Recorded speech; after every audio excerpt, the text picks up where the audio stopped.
Olá, olá! Boa noite, boa noite. Quero saber se vocês me ouvem bem.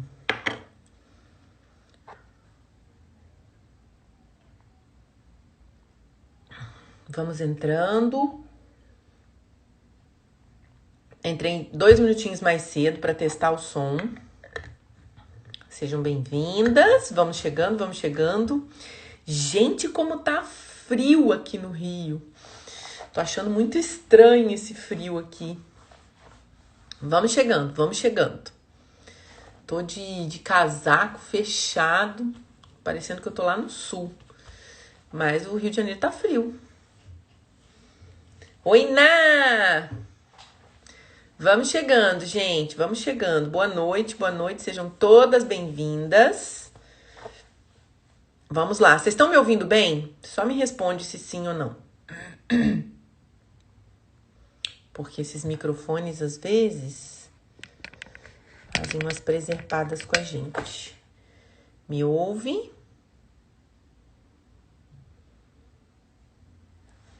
Vamos lá, vamos chegando, vamos chegando. Ó, gente, vocês vão entrando, já vão clicando nesse aviãozinho aí do lado, manda pra amiga, pra tia, pra vizinha, pra cunhada, pra alguém que vocês achem que será beneficiada por esse conteúdo, tá? Ajuda a espalhar essas informações atualizadas e de qualidade aqui no Instagram. Bem-vindas, bem claro, que bom, Nath! Bom, gente, sejam todos bem-vindos a mais um episódio do Corrigindo a Diástase. Aqui eu falo tudo o que você precisa saber nessa sua jornada em busca de corrigir a diástase e acabar de vez com aquela barriguinha indesejada. Para quem não me conhece, eu sou Cris Alberti, eu sou especialista em diástase, em exercícios para as gestantes, para o pós-parto e para mulheres em qualquer fase da vida. E o nosso episódio de hoje, ele é bastante curioso. Então, hoje nós vamos falar sobre uma dúvida muito comum. Precisa fazer dieta para corrigir a diástase? O que vocês acham? Precisa fazer alguma dieta específica para corrigir a diástase? Parece uma pergunta boba, mas é uma dúvida muito grande. É uma dúvida de muitas mulheres.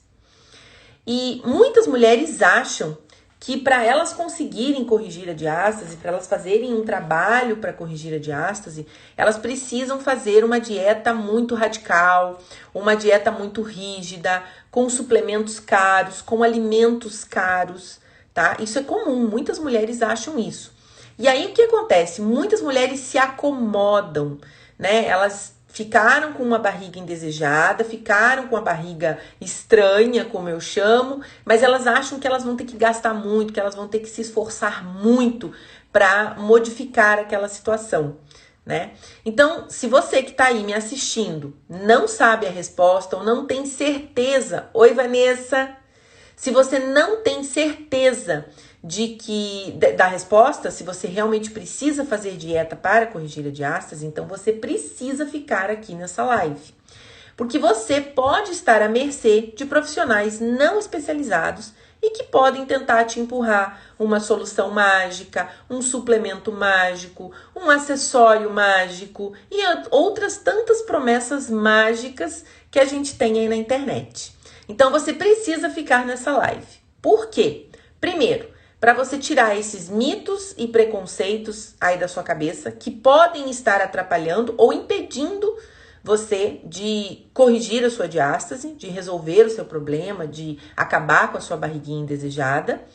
Também para você esclarecer, né, todas essas dúvidas, esse emaranhado de informações, né?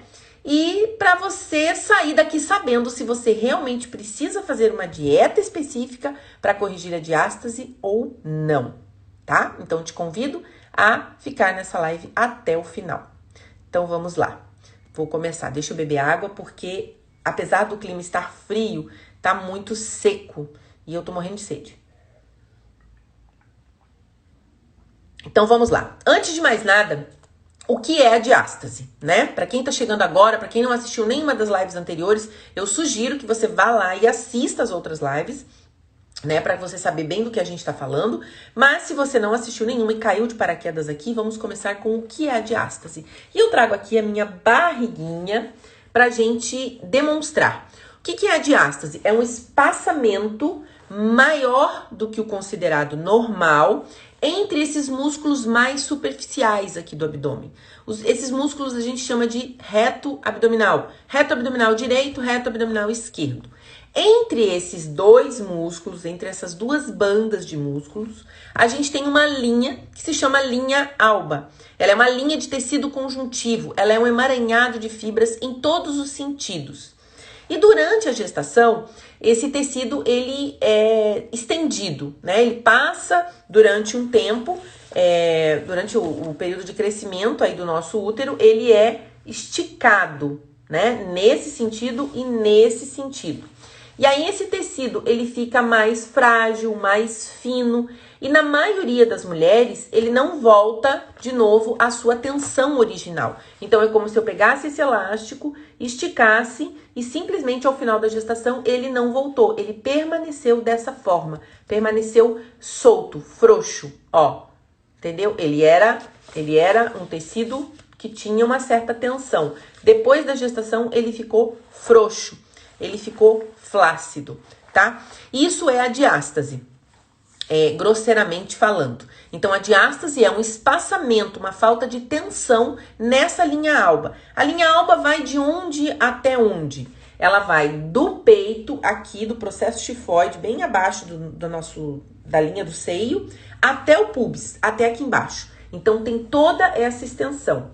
E esse espaçamento maior, essa fragilidade do tecido, ele pode acontecer em diversas áreas ou na área toda. Então, pode ser apenas na região do umbigo, pode ser supraumbilical, pode ser infraumbilical ou pode ser completa, tá? De acordo com o local da fragilidade desse tecido, a gente vai ter um formato diferente de barriga, né? Estômago alto, uma barriguinha mais pra frente, mais pontuda, uma barriguinha de pochete ou aquela barriga de grávida, que é quando a gente tem uma diástase completa, uma diástase que vai de cima a baixo, tá bom?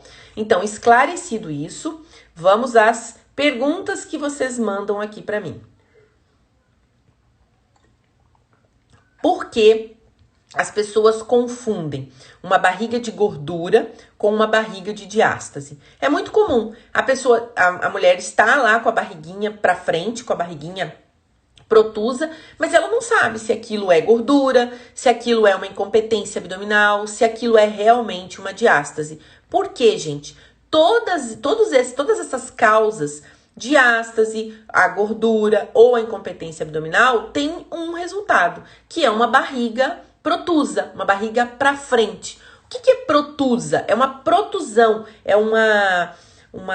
Deixa eu pegar meu macaquinho aqui.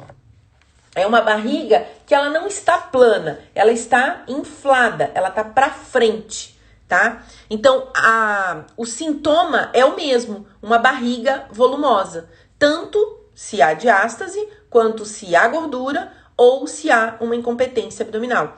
Então, o sintoma é muito parecido, né? Uma barriga volumosa. E aí as pessoas ficam nessa dúvida se é gordura apenas, ou se é diástase e gordura. Isso também acontece. Se é uma incompetência abdominal. A incompetência abdominal, gente, é uma fragilidade do tecido muscular, né? O tecido muscular não está exercendo a função dele. E isso gera, tá? Uma facilidade em depositar gordura no local também. A gente tem isso, tá? Vocês têm alguma dúvida até agora? Bom, antes da gente continuar, gente, eu tô com muita sede, eu tô com a garganta bem irritada, por isso que eu vou beber mais água hoje. Antes da gente continuar a falar sobre a pergunta do dia, se precisa fazer dieta ou não, a gente precisa esclarecer o que é dieta. Dieta vem de uma palavra, né, deriva do latim, que se chama dietae, que significa modo de vida. Então, na verdade, a gente quando pensa em dieta, a gente pensa em dieta de emagrecimento. A gente já pensa, já associa uma coisa ruim. Mas a dieta, ela é individualizada e ela pode ser para diversas funções, diversos objetivos. Eu posso ter uma dieta para engordar, eu posso ter uma dieta para ganhar massa, eu posso ter uma dieta líquida por um determinado período para fazer um exame, eu posso ter uma dieta... Enfim, são vários os tipos de dieta. Não necessariamente dieta está relacionada a emagrecimento, tá? Vamos esclarecer isso. Quando a diástase é fisiológica, ela se fecha imediatamente após o parto? Ou tem um prazo antes que possamos dizer que é uma diástase patológica? Vanessa, sua pergunta é maravilhosa. O que a gente faz? A gente pega um período ali entre 6 e 10 semanas após o parto para fazer o teste, para saber como é que está esse tecido. Esse é mais ou menos o prazo que a gente tem para que seu corpo volte sozinho. Se nesse período de 6 a 10 semanas essa diástase não voltou, esse espaçamento não voltou, a gente tem uma diástase patológica, tá? Então é muito importante esse prazo. A gente precisa dar um tempinho pro corpo. 6 a 10 semanas. Não adianta, eu sei, é comum, as mulheres estão com uma ânsia muito grande de saber, né? Estão ansiosas realmente, e aí tá ali, sei lá, 20, 30 dias de pós-parto, já está fazendo o autoteste para saber se tem diástase ou não. Eu oriento sempre a não fazer isso, a esperar as 10 semanas, tá? Não digo nem fazer, a literatura fala entre 6 e 10 semanas, mas você pode esperar aí até a 10ª semana de pós-parto para você fazer o autoteste e saber se é uma diástase fisiológica ou não, tá? Vale a pena esperar, o corpo precisa desse processo. A gente tem que pensar o seguinte, foram 9 meses de transformação para chegar até lá. Então, não é da noite pro dia, o bebezinho nasceu, os tecidos vão se reorganizar e vão entregar imediatamente já uma resposta pra gente. Isso demanda tempo, até porque os órgãos estão desorganizados lá dentro, o útero está mais inchado, né? O útero não voltou ao normal ainda, né? Então, ele tá ocupando um espaço. Então, deem esse tempo aí de 10 semanas. Muito boa a sua pergunta. Se vocês tiverem perguntas, podem colocar aqui, tá? Vamos lá, vou continuar aqui as próximas perguntas. Bom, já esclarecendo então o que é a dieta, né? A dieta, então, é um modo de vida e a gente pode adaptar isso para cada situação. Bom, mas eu falei sobre a confusão que existe entre barriga de diástase, barriga de incompetência abdominal e barriga de gordura. Como é que a gente resolve cada uma delas? Bom, barriga de diástase, né? O que a gente precisa fazer? A gente precisa organizar esse corpo da mulher. Então, ela vai precisar de exercícios posturais, exercícios respiratórios, melhorar a distribuição da pressão intraabdominal aqui dentro, que isso aqui em cima é o diafragma, tá, gente? Isso aqui tá muito bagunçado, então a gente vai organizar, vai trazer um ajuste para a postura dela, vai alongar ela novamente, vai reprogramar o corpo dela. E depois a gente vai fortalecer os tecidos.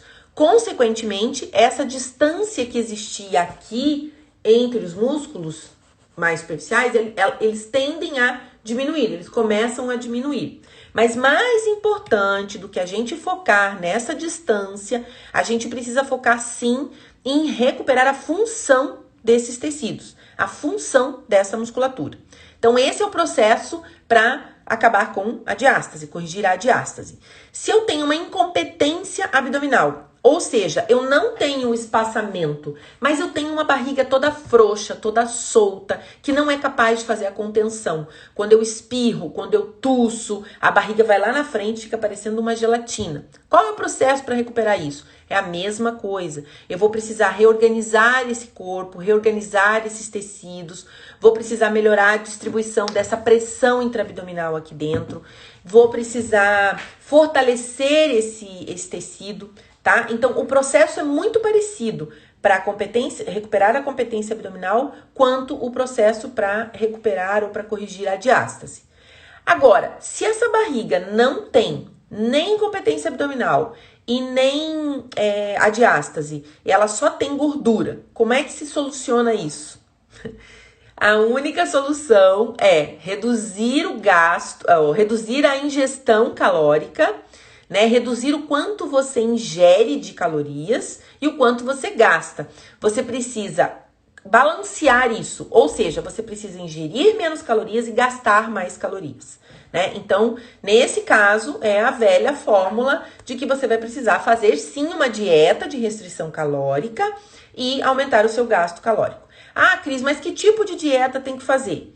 Bom, isso é você e a sua nutricionista que vão definir. Eu sou muito fã da estratégia low carb, tá? Eu gosto muito, porque a gente se baseia em comida de verdade, a gente come até a saciedade, a gente se sente saciada e ao mesmo tempo está colocando bons nutrientes para dentro. Porque é possível você fazer uma dieta de restrição calórica comendo chocolate, comendo um doce, é possível, mas não é a comida de verdade. Eu sou adepta do desembalar menos e descascar, picar, cortar mais, tá? Então, barriga de gordura se resolve com dieta e exercício. Não exercício localizado, tá, gente? Exercício em geral, porque o exercício vai melhorar o funcionamento do seu metabolismo, ele vai fazer com que isso tudo circule, né? Com que todo esse seu metabolismo acorde para a vida, tá? Então, essa casadinha é perfeita. E outra, o exercício é um hábito angular.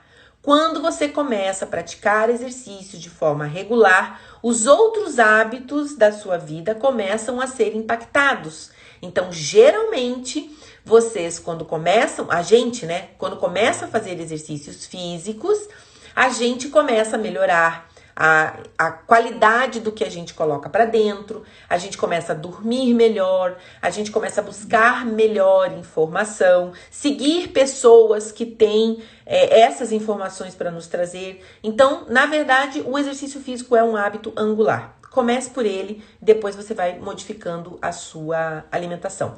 E aí eu já digo para vocês que não são grandes mudanças, mudanças muito drásticas. Você não pode sair de uma alimentação cheia de refinados e de industrializados no dia seguinte para uma mudança radical. Isso não vai ser sustentável, você não vai conseguir sustentar a longo prazo.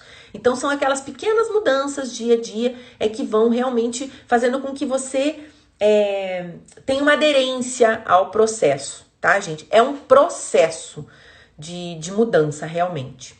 Bom, então já falei pra vocês que para cada uma dessas barrigas a gente vai ter um determinado trabalho. Vocês perceberam que o exercício está presente em qualquer uma delas, né?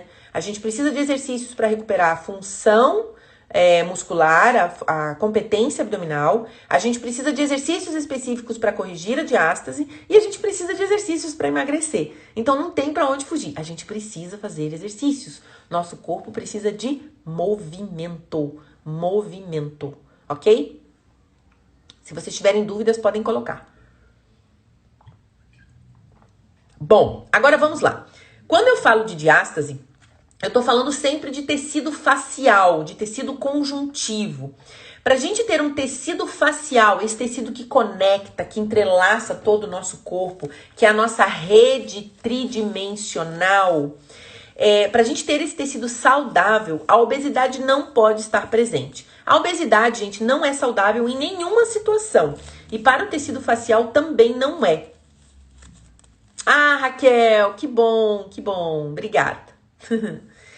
Então, a obesidade não é saudável para nenhum tecido do nosso corpo, muito menos para o tecido conjuntivo, que é esse que a gente quer recuperar aqui da linha alba, tá? A obesidade a gente precisa fugir dela, ok? Outra coisa importante, como a gente está falando em tecido conjuntivo, que é o tecido que a gente quer recuperar, a gente não pode esquecer disso, tá? Eu agora sou uma fanática por água.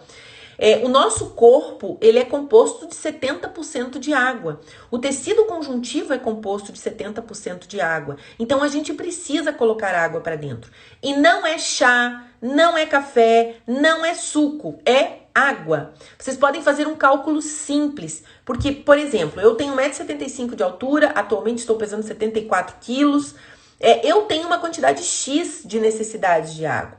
Você que está me assistindo, que de repente tem 1,50 m, pesa 60 quilos, você tem uma outra necessidade de água. Então, existe um cálculo muito simples que a gente faz para saber quanto de água a gente precisa ingerir diariamente. Vocês vão pegar número 35 ml vezes o seu peso. Vai multiplicar e vai ver quanto vai dar a sua necessidade de água diária. E bebam água, gente. Bebam água. Nosso corpo precisa de água. Vocês sabiam que a celulite mora na falta de água e na falta de movimento? Pra gente se livrar da celulite, a gente precisa de movimento e de água, ok? Então, dei um bom motivo para vocês beberem água e fazerem exercício, né? Porque nenhuma mulher gosta de celulite, certo? Bom, então já falei que pra gente manter esse tecido que a gente quer recuperar, a gente precisa de água e a gente precisa de movimento. Agora, outro dado muito importante para vocês. Falando em tecido conjuntivo, nessa nossa malha interna, nesse tecido que eu quero recuperar aqui. O açúcar, gente, ele faz mal para nossa saúde em qualquer circunstância. O excesso de açúcar, ele cristaliza e ele enrijece os nossos tecidos. Então, os nossos tecidos que deveriam se movimentar de forma harmônica, deslizando um sobre o outro, ele passa a ficar travado.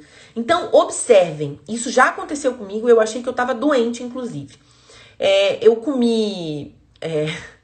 muito engraçado. Eu fui para os Estados Unidos na casa de uma amiga e a gente chegou lá e ela, lógico, querendo agradar. Renata, se você estiver me assistindo aí, você vai lembrar dessa situação. Ela fez uma mesa maravilhosa com todos os bolos, pães, doces americanos mais maravilhosos, porque ela morava lá, ela conhecia tudo. E eu vinha de uma alimentação muito regrada, low carb, né? Pra quem não sabe, a low carb a gente não ingere refinados. A gente come comida de verdade e ingere pouco carboidrato. Muito bem, cheguei lá, aquela mesa. Gente, era cada bolo, um mais gostoso que o outro. Eu comi. Mas eu comi sem pensar no amanhã. Eu comi, acho que foi de manhã, a gente chegou de manhã. Então tinha uma mesa de café da manhã maravilhosa. Comemos. Depois no almoço, eu acho que a gente deve ter comido umas outras coisas. No jantar, novamente, tinha aquela mesa cheia de pães, bolos, doces. E eu comi. E no dia seguinte, eu comi. No terceiro dia, ou no segundo dia, quando eu fui levantar da cama, eu já senti dor no meu pé. Na hora de colocar o pé no chão, eu senti a minha fáscia do pé já reclamar. E, por incrível que pareça, eu senti dor no seio, dor nos peitos. O meu peito inchou e ficou extremamente dolorido. E aí eu comecei a pensar, o que eu fiz de diferente? Eu não menstruo mais, eu não tenho TPM, não tenho nada disso, né? Eu tô na menopausa já faz 10 anos. Falei, gente, o que tá acontecendo? E aí eu fui analisar o que eu tinha feito naqueles últimos dias. Eu tinha me acabado no carboidrato. Então eu tava com dor no meu corpo. Eu comecei a sentir dor e sentir essa rigidez no meu pé de manhã, por conta do carboidrato. Quando a gente saiu da casa da minha amiga, eu amei estar na sua casa, amei comer aquele monte de coisa, tá? Mas aí a gente foi pro hotel que a gente ia ficar, e aí tinha cozinha, e eu adoro cozinhar, então eu já fazia minha comida. Eu me acabo de comer aspargo, porque lá é muito mais barato. Então, fiz a minha comidinha e tal, já voltei à minha rotina alimentar e simplesmente aquelas dores desapareceram. Eu não tive mais rigidez no pé, nada disso. Então, eu pude comprovar o quanto o açúcar faz mal, o quanto ele enrijece os nossos tecidos, tá, gente? E a fáscia, ela precisa dessa maleabilidade, ela faz a distribuição de carga, distribuição de energia no nosso corpo, todas as nossas, o nosso maior órgão sensorial. Então, quando a gente come açúcar demais, a gente cristaliza isso, a gente enrijece os tecidos. Então, açúcar, gente, não é bom. Ah, mas açúcar de coco? É açúcar. Açúcar demerara? É açúcar. Açúcar, qual é o outro? Tem um outro que é o pretinho. Ai, gente, me ajuda aí. Demerara. Mascavo. Eu chamo de açúcar mascaro. O açúcar mascavo é açúcar do mesmo jeito. Açúcar cristal é açúcar, tá? Então, evitem o açúcar ao máximo, tá? E ele, sim, vai atrapalhar também o processo de correção. Pode atrapalhar. O excesso, tá, gente? Um docinho lá de vez em quando não vai matar ninguém, mas cuidado. Bom, falei isso tudo e agora eu pergunto: será que realmente precisa fazer dieta para corrigir a diástase? Por que eu falei isso tudo antes? Primeiro, para vocês entenderem, né, o mecanismo da diástase, entenderem a questão de o que é dieta, né, o que é uma estratégia alimentar. E aí eu vou responder para vocês. Não precisa de uma dieta rígida, uma dieta específica, uma dieta cheia de suplementos. Não, você pode focar na comida de verdade. Mas você precisa sim ter uma atenção aos nutrientes que você vai colocar para dentro. Por quê? Porque todos os nutrientes que você coloca para dentro, eles vão ter uma interferência nessa construção de tecido, nessa melhora de tecido. A cada dia, a gente está se renovando. A nossa fáscia mesmo, ela todos os dias tem células novas se formando e células velhas se degradando. Então, ao final de 2 anos, a gente tem um corpo totalmente novo. Então, pensem comigo, se eu tô num processo que eu quero reorganizar o meu corpo, que eu quero corrigir um problema, né, aqui na frente, nesse tecido conjuntivo, ou no meu corpo como um todo, eu quero estimular o tônus do meu corpo que tá flácido, eu preciso dar combustível para esse corpo poder fazer isso, certo? Eu sempre falo isso.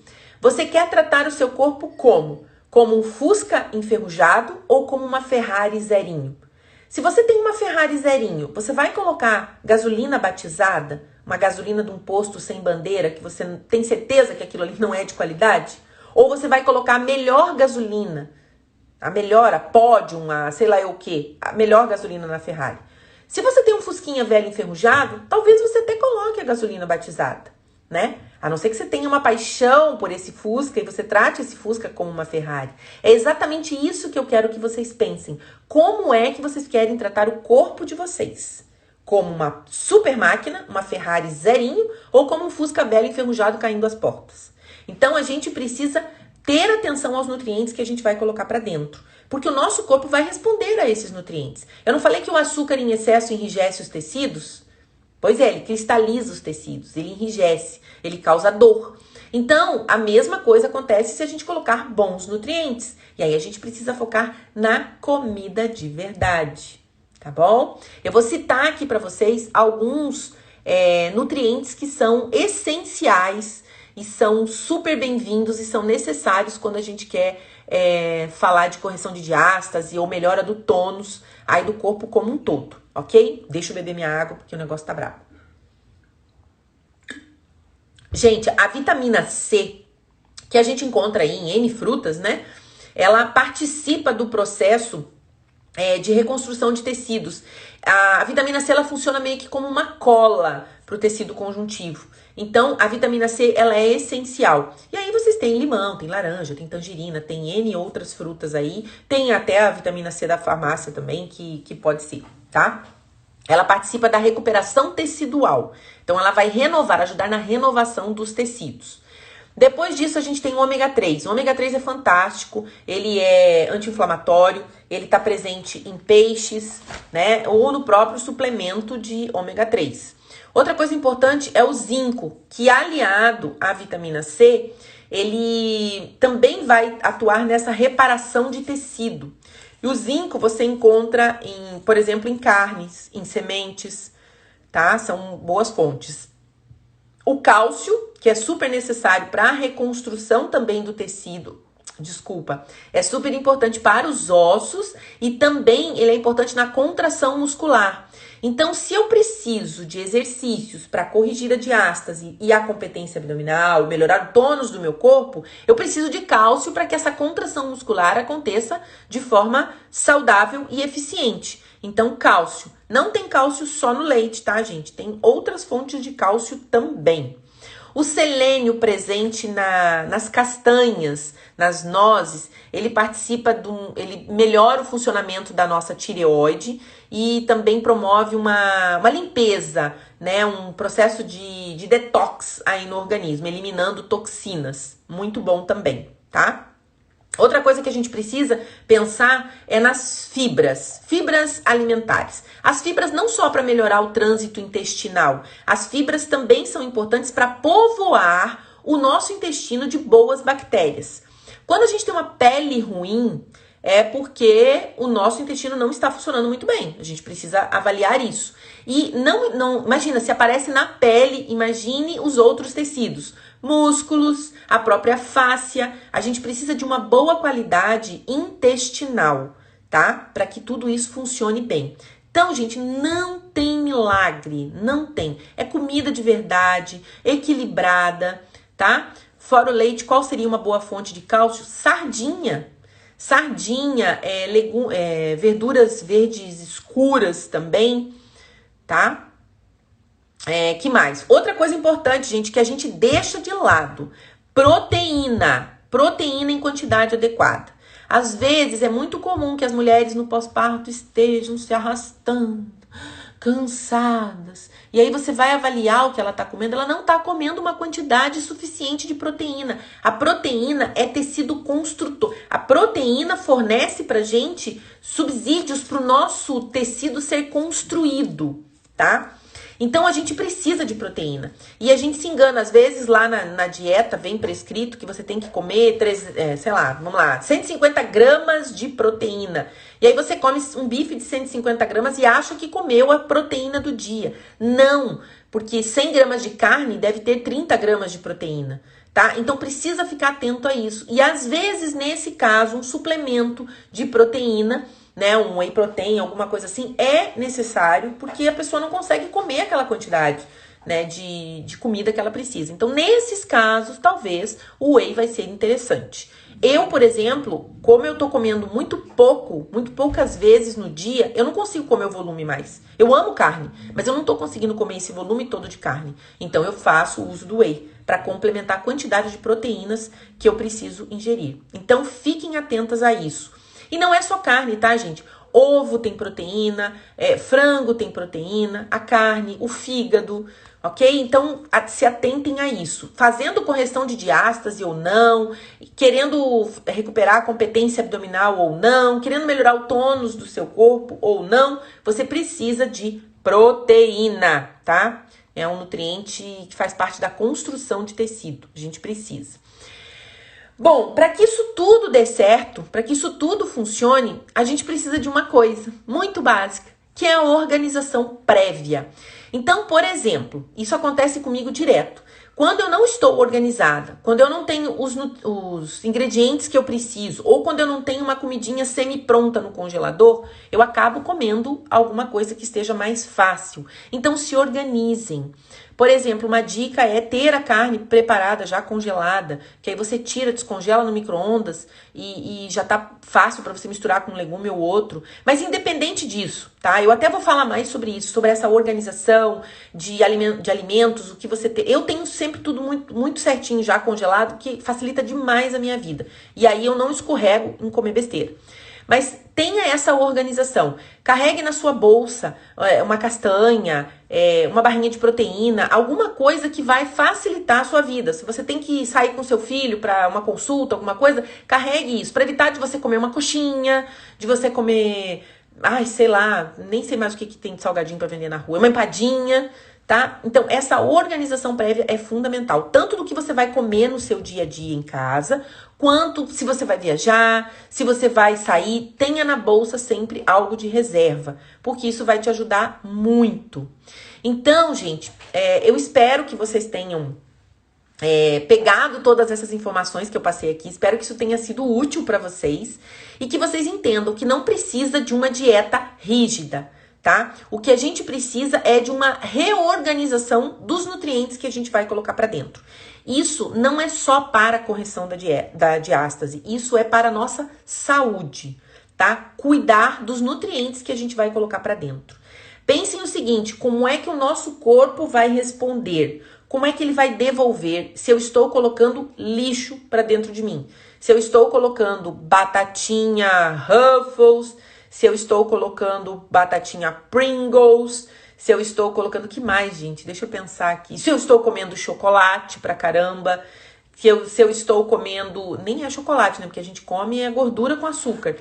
Mas o que o meu corpo vai devolver? Pensem nisso, tá? No que ele vai devolver. Então, se eu quero recuperar um tecido, se eu quero reorganizar um tecido, eu tenho que fornecer um bom combustível para ele. E o bom combustível é o quê? Comida de verdade, água e movimento, ok? Então, não se preocupem que vocês não precisam de nada mirabolante. Alguém colocou aqui, mas eu não tenho dinheiro para comprar castanha é muito caro. Semente de abóbora, semente de girassol, são sementes baratíssimas e que fazem o mesmo efeito, tá, gente? Não tem desculpa, não tem desculpa. Sabe aquela abóbora, a abóbora que a gente compra no mercado? Eu costumo usar a abóbora e torrar aquela semente com casca e tudo. Depois eu jogo um salzinho e como aquilo. Além de tudo, ainda é vermífugo, tá? E é uma castanha, tem o mesmo efeito de uma castanha e iria pro lixo, tá bom? Então, sem desculpas. E foquem na organização prévia. E pensem nesse tecido, gente. A fáscia, ela precisa de bons nutrientes para ela funcionar bem. E quanto melhor funciona essa fáscia, melhor o nosso organismo todo funciona. Tá bom? Esse foi o nosso episódio de hoje. Eu espero vocês na próxima semana, na segunda-feira, no mesmo horário. 19 horas, eu estarei aqui com mais um episódio do Corrigindo a Diástase. Agradeço a todas vocês. Se vocês tiverem qualquer dúvida, coloquem. Eu vou deixar essa live salva. Coloquem lá embaixo que eu respondo com o maior prazer. Tá bom? Muito obrigada a todos vocês que ficaram até o final e a você que vai assistir depois gravado. E se tiverem dúvidas, mandem lá. Beijos. Fui! Até segunda! Espero vocês!